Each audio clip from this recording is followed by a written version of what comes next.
Okay, folks.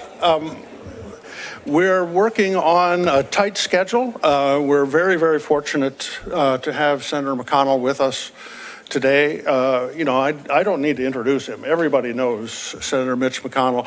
But I do want to just, he gave this very touching tribute to the Senate when he announced he was not going to be running again for majority leader. And I just wanted, there are a couple things here just to quote. He quoted Henry Clay, and he said, "The Constitution of the United States was not made merely for the generation that existed, but for posterity. Unlimited, undefined, endless, perpetual posterity." And I think Senator McConnell committed himself to making the Senate stronger, better, and making America stronger and better. And he concluded in this remarkable little speech, he said, "I'm unconflicted about the good within our country and the irreplaceable role we play as a leader in the free world." Could I ask you, with your applause, to welcome the leader of the Senate to the podium so we can hear his remarks today? Please, Senator.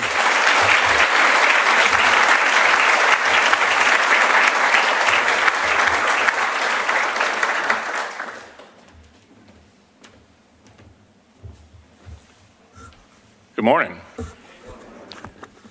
As you all know, I spent a number of years as leader of my party in the Senate, and I finally figured out what the job was like, because people would frequently ask me, "What's it like?" It's a little bit like being the groundskeeper at a cemetery. Everybody's under you, but no one is listening.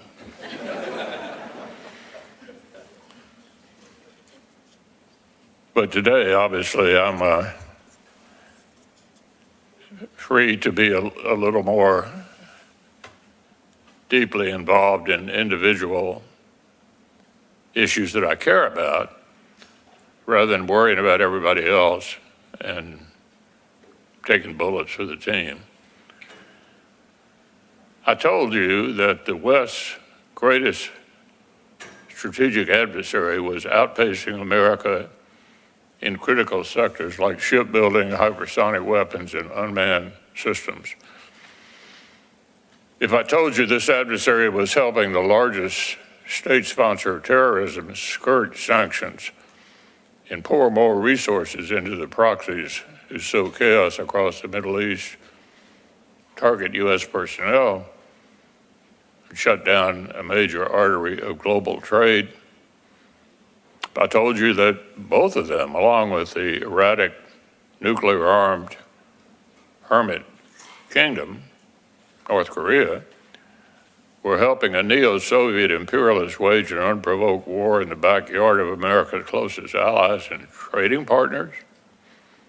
And if I told you that this has been going on for years, you might expect to see a greater sense of urgency here in Washington. Instead, the chasm between the threats we face and what we're doing to meet them is wide. And it ought to terrify us, frankly. The Chinese authoritarian calls American hegemony the product of fascist forces. A Russian despot calls the former a dear friend. And yet, as our adversaries drew closer together, influential members of both parties have chosen to pick fights with our allies and partners, or console themselves with a naive fantasy that we can retreat to Fortress America while spending a historically tiny fraction of our GDP on defense. Now that I have your attention, I'm grateful for the opportunity to be with all of you today. There's a great deal to discuss. We're here in particular to talk about innovation. That's time well spent. America won the Cold War thanks in part to the way we exploited our technological, military, and economic advantage over the Soviet Union. Back then, we recognized that investing in technological superiority to deter conflict was actually less costly than fighting one. As a share of GDP, defense spending hit 37% during World War II. At the height of the Korean conflict, 13.8% of GDP. During Vietnam, 9.1%. And the Reagan buildup, only 6%. All told, the Cold War drove an annual average of about 7.5%. The point is obvious: it's a lot cheaper to prevent a war than to actually have one. The level of spending didn't just keep the peace, it ushered in an unprecedented period of prosperity for the United States and the free world. It was worth every penny. Today, we're spending less than half of what we did during the Reagan buildup, roughly 3%. And we're getting less for it. Every year, a smaller and smaller percentage of the defense budget goes to actual military capabilities. In and out of government, talented people are still thinking about what tomorrow's battlefield will look like and what it will require of America's military and our allies. And there are conversations worth having about harnessing these talents more effectively, about keeping American and Western technologies at the cutting edge, about making sure that future capabilities don't die on the vine. The bureaucracies and processes that slow the development, acquisition, and integration of new weapon systems are in desperate need of reform. But advanced autonomous systems have not supplanted the traditional ways of war. Presence, personnel, logistics, and mass still matter. And neglect for the fundamental realities of hard power has left us playing from behind in some very important ways. Today, we must do multiple things all at once. First, our approach to innovation across industry must be yes. We should continue to encourage new entrants into the defense ecosystem, but we shouldn't be blind to their challenges or fielding novel combat-capable systems at scale. Of course, many technologies don't pan out. Many startups fail, but they're worth the investment and the risk. Legacy defense manufacturers are also critical, and it's naive to pretend otherwise. But that doesn't mean glossing over the need for the primes to pick up the pace. We need talented engineers, patriotic developers, highly skilled employees on the job all across the defense enterprise. And yes, if we pretend otherwise, the only ones who stand to gain are America's adversaries.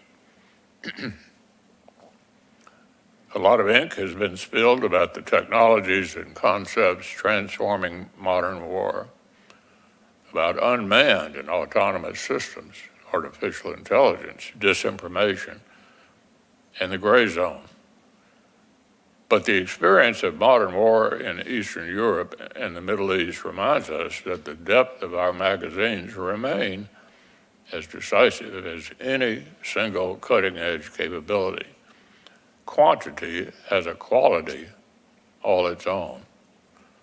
One of the greatest strategic challenges we're facing today is the prospect of high-end conflict, of simultaneous conflicts in different theaters that would strain the depth of our arsenal and the resilience of our supply lines. Victory would depend on delivering at the scale and in time. Our magazines aren't deep enough to fight such a war, and if we don't make overdue investments in expanding our production capacity, we may not have the time to manufacture it. So when we talk about innovation, let's talk about innovating our mass and our speed. Let's talk about supply chains. The only capabilities that make a difference on the battlefield are the ones that get there at the speed and scale of relevance. This, of course, is not hypothetical. Just look at Ukraine. Necessity is the mother of invention, and our friends have developed what arguably the world's foremost drone innovation sector. But even more remarkable is the sustained speed with which Ukrainian producers are honing and refining unmanned systems in real time. As Russian countermeasures emerge and render previous capabilities obsolete, they're producing new iterations to stay on the cutting edge. American manufacturers, whether new startups or legacy primes, should ask themselves, could we keep up with such a pace? On the shortcomings of our defense industrial base, there's plenty of blame to go around. Congress has a clear constitutional role in which we are all too often delinquent. Regular order appropriations are what give industry and the department the certainty they need to plan for the future. And we haven't been holding up our end of the bargain. But the department has more authorities than it sometimes cares to acknowledge. Middle tier acquisition pathways, other transaction authority, as well as the Defense Production Act, to name just a few. And when these tools aren't used the way they were designed, it's unreasonable to expect improved outcomes on acquisitions and procurement of actual military capabilities. Our industry partners, for their part, are right that inconsistent demand signals make their work much harder. Services for too long have been shortchanged, purchases of critical munitions. I don't know of an example where the Senate Defense Appropriations Subcommittee has rejected a request for multi-year procurement authority for munitions. On the other hand, the services have, for reasons of their own, downplayed the munitions requirements of combatant commanders. So to be fair, under perennial budgetary constraints from above, it's not surprising that the services have made tough decisions to protect their core modernization and acquisition programs. Since Russia's 2022 escalation of its war against Ukraine, the global demand for essential capabilities like long-range munitions and missile defense interceptors has only gone up. Even if upward trends in annual defense budgets have lagged, and producers of these capabilities do bear responsibility of their own for not having planned sooner to meet the inevitable demand. So let's be absolutely clear. Nothing undermines the prospects of innovation and reform like anemic top-line spending. Nothing signals more unmistakably that America is unserious than asking allies to double their investments in hard power while we propose to cut our own. If the administration recognizes, as it says it does, the grave stakes of major power competition, OMB's budget proposal for the coming year fails to show it.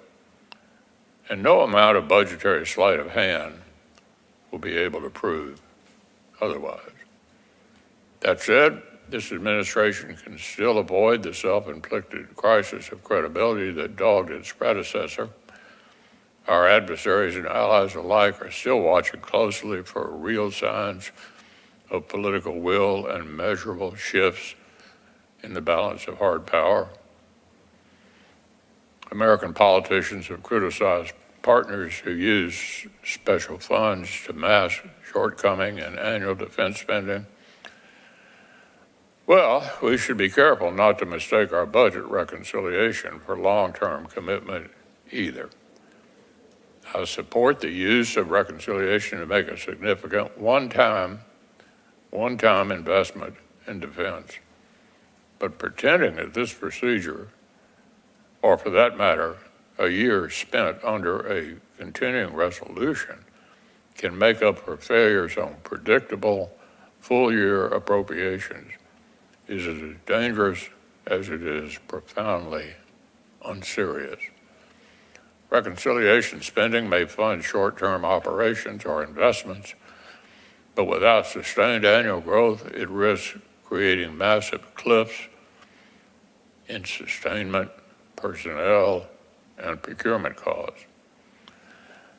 Now, we're all familiar with the headwinds of rising mandatory costs and inflation, the real drivers of our budget deficit. This is also true at the Defense Department, where such costs eat up a larger and larger share of the defense budget, crowding out procurement, readiness, and modernization costs. Making urgent, nimble, and innovative discretionary investments won't get any easier if we cut the top line in real terms or force the defense enterprise to innovate for today's challenges with yesterday's dollars. But you know as well as I do that the consequences of missing opportunities for innovation here at home aren't limited to here at home. Coming up short on America's top-line commitment to national defense sends an unmistakable signal to allies and partners who, for decades, have bet big on American technologies and American leadership. We should not be surprised to see our friends rethinking their integration with American-made platforms, or for that matter, American-led security architecture. Least of all, I must say, when we pick fights with them over trading balances. This is particularly true in Europe, where we seem to be punishing our NATO allies, even though they're finally made exactly the kind of defense investments that President Trump demanded back in 2018.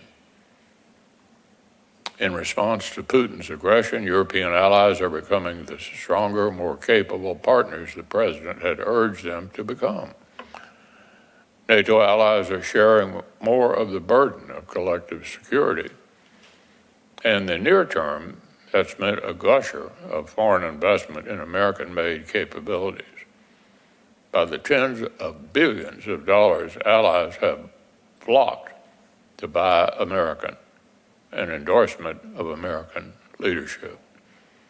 Even as our allies develop more high-end technologies of their own, close partnership is just as essential as it ever was.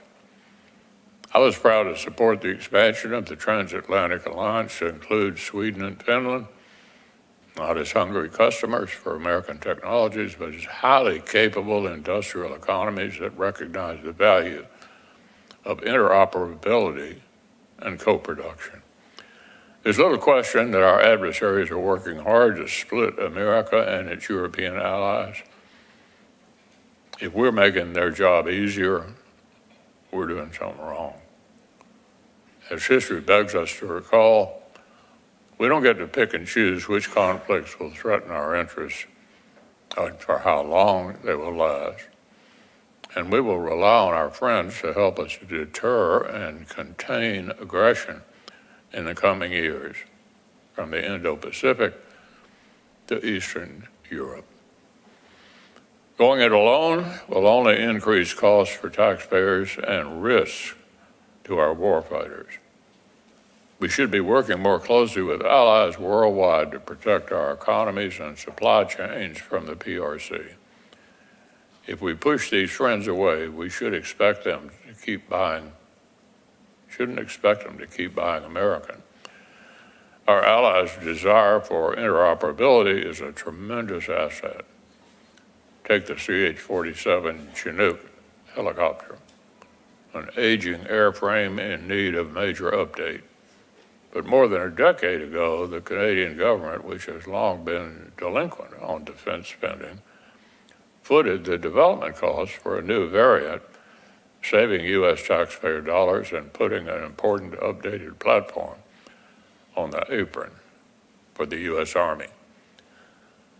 But let's be clear, if we let the single most important metric of America's will to fight and win wane further, we should not expect many allies and partners to make major investments of their own.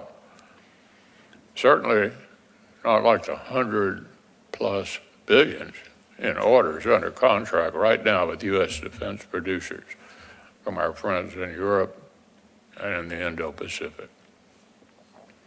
Our friends understand, as our own leaders once did, that the threats to our shared interests are not contained neatly within continents. Just as our Asian allies feel threatened about Russia's war in Ukraine, Baltic and Nordic allies are guarding against China's meddling in northern waters. As Russia and China deepen their strategic cooperation, France and the United Kingdom are projecting power into the Indo-Pacific. We should welcome, not discourage, our allies' contribution to global security. If America chooses to deny unmistakable lies between the threats we face and between the West's interests, we will live in a lonely state of denial. The time to signal our endured commitment is right now. I ought to close on an uplifting note. Don't want any of you going on suicide watch here. We've got no shortage of bright minds thinking about how to deter and defeat threats to America and to systems we lead that underpin our peace and prosperity. And for decades now, one of the best has been behind the wheel here at CSIS. I'd like to add my name to the well-deserved chorus of praise for John Hamre and his leadership, both in and out of government. When the time comes to hand off the reins of this proud institution, he'll be able to do so with great pride and with confidence that while the challenges we face are urgent and grave, we have the talent and the capacity to meet them, much of it right here in this very room. Thank you so much.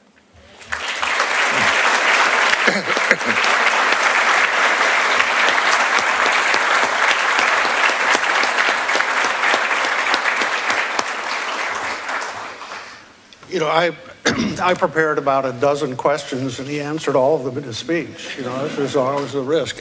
One thing I want to mention, I don't know how many of you have read Senator McConnell's superb essay that was in Foreign Affairs. It's called "The Price of American Retreat," and why Washington must reject isolationism and embrace primacy. And Senator, you say there's a very pithy comment where you say that the response to 4 years of weakness must not be 4 years of isolation. We do seem to have a big debate going on in America right now. We've been too involved overseas. It's cost too much. We haven't really been successful. Now's the time to invest in America. And yet, this message, you all should read this, is still a clarion call for American leadership. How do you feel the Senate will end up in this great debate? It all sounds quite familiar. In 1930, Herbert Hoover signed Smoot-Hawley. That was the beginning of a worldwide tariff fight. Most everybody believes that the only thing that really finally ended the Depression was World War II. Mm-hmm. I don't think we need to relearn that lesson. And if you look at the world today, you've got China, Russia, North Korea, Iran, and Iran's proxies communicating with each other. Not operating in strict isolation, but rather coordinating and communicating. On the other side, you have not only the democracies, but you have some important countries that are not democracies that are allied with us. The President's heading to some of those right now. Saudi Arabia is important to us, Egypt, Jordan. So the Chinese, I think in particular, want to replace us as the most significant country in the world who sort of sets the guidelines for everybody else. So to sum it up, we need to impress them with the notion that we are too tough to mess with. You know, Senator, you have been more outspoken in support of Ukraine than almost any other senator. And what does this fight in Ukraine say to China about our willingness to defend Taiwan? Oh, they're watching it closely, because if the Russians succeed in Ukraine, it'll be basically, he'll be the headline. Russia wins, America loses. And that can only encourage the Chinese to finally try to solve this age-old problem that they created, and take Taiwan just like they did Hong Kong. So I think the world is really watching Ukraine. I thought it was encouraging, by the way, that a lot of European leaders went to Kyiv last weekend, indicating that they're not going to totally depend on us to support the Ukrainians. I mean, obviously it's important for us to stay in it, and I hope we do. But I don't think they're going to roll over. I don't. And that's an encouraging sign. And more of our European allies now are spending a lot more on defense. And look at Germany. I mean, the politics of Germany have just changed dramatically. Dramatically. In a good direction from our point of view. Mm-hmm, mm-hmm. And I think that's happening in Japan too. It's a little tougher there, but you can understand why both of these countries were pretty risk averse when it comes to war after what happened in World War II. But I think the Japanese population seems to be kind of warming up to the notion that they've got to be. And Russia has shown its true teeth. You know, it's now clear what Russia's ambitions are. Senator, this is a room full of people that are involved in the defense industry. They all are working on programs to sell weapon systems to allies. But it doesn't strike me that it's a good idea to begin with a trade war if we're going to try to encourage people to buy American weapon systems. Ken, how do you see this playing out? I'm sorry, what was that? How do you think that we can basically set aside the trade war with allies so that we can continue to be help them buy American kit? Yeah. Well, with regard to the trade war, won't surprise you, the biggest loser in a trade war is Kentucky bourbon. So I have, for a very long time, And my colleague, Rand Paul, feels the same way, that from a Kentucky point of view, there's nothing worse than a trade war. But then last week, we read a study you'd be interested in. It looked at all 50 states, and as a percentage of the state's GDP, where were they on trade, both outgoing and ingoing, and Kentucky was number one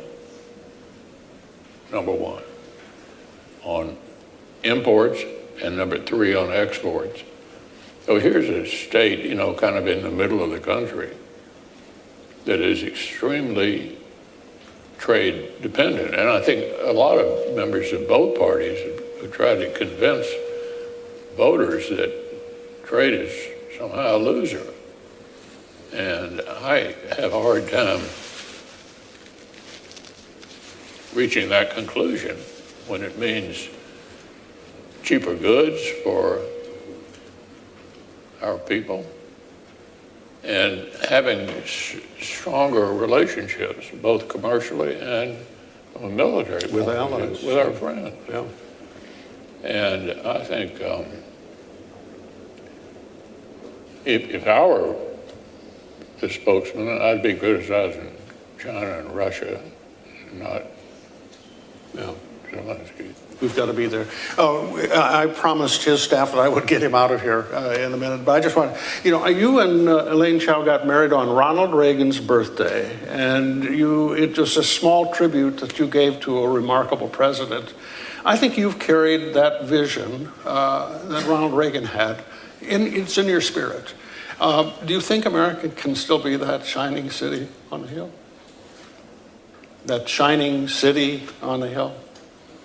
Yeah, I mean, my view is America's still great. Still great.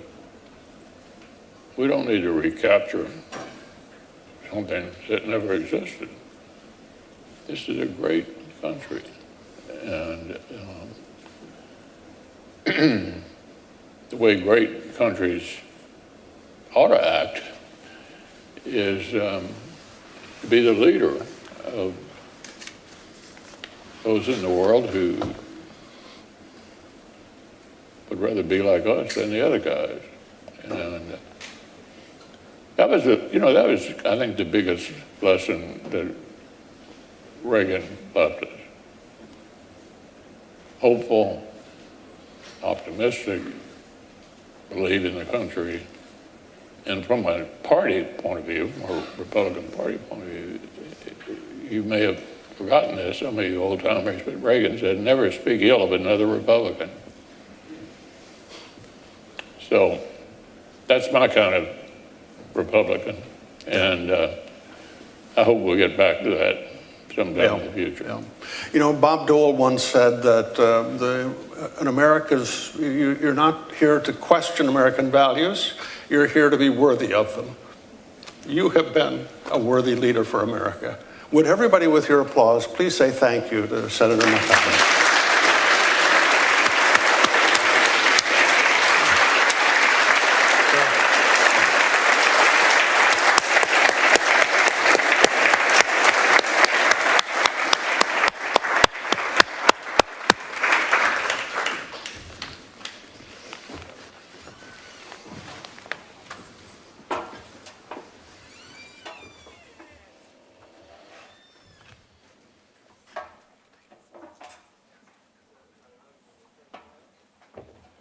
All right, it's been a terrific morning. We are going to break for lunch, so please join us back here at 12:30 for our next panel. We have a superb lineup this afternoon, including the Vice Chiefs of the Military Services. For in-person attendees, if you head out to the atrium there are boxed lunches and beverages. They can be brought back into the room here. I'm also going to encourage you to stay through the end of the day. We'll have a reception out there as well. I also just want to note the tremendous group of people here and joining us in person today. We have phenomenal senior leaders who have served at the highest levels of U.S. government supporting our national security. We have students. I see several ROTC cadets in the audience. international representatives. So take the opportunity during these breaks, during lunch, to network, to reach out to each other, to learn from each other, et cetera. And then when we come back this afternoon, I'm going to hand off Master of Ceremony duties to Dr. Tom Carrico, Director of the Missile Defense Project. So I'll see you here in about an hour. Thank you.